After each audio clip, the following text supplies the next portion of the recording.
want to take just a minute to give you encouragement in God's Word, specifically for the ladies today. In Acts chapter 9, there's a wonderful story told about a disciple named Tabitha. And Tabitha had passed away. Peter was called to go to the area, and Tabitha had passed away, and Peter goes in and brings her back to life.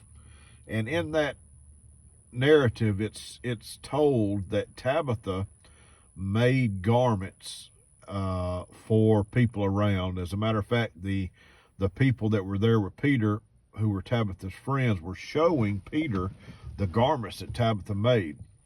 This is a wonderful story because this shows that this dear disciple was using her talents that God had given her to bless others.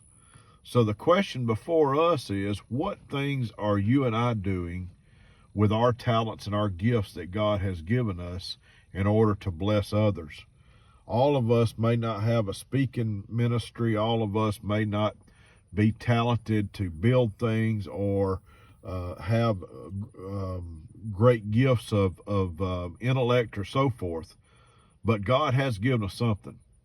And we need to find out, are we using these gifts as Tabitha used her gifts to bless others? The idea in the scriptures is that she made these garments and gave to the poor amongst them.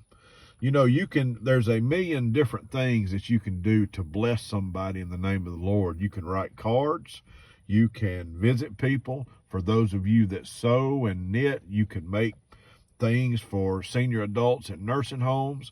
You could go by the police stations and the fire stations and tell them how much you are praying for them. You could send cards to prisoners.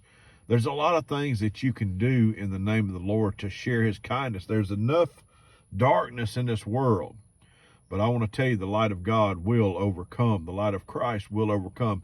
It's interesting, Tabitha's name here, it calls her a disciple. This is the only time in the scriptures that the feminine version of that word is used. I think that's very important.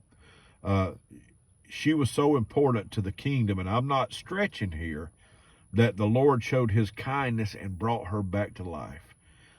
Not only showing his power through Peter, but also showing the greatness of what the ministry that she had was.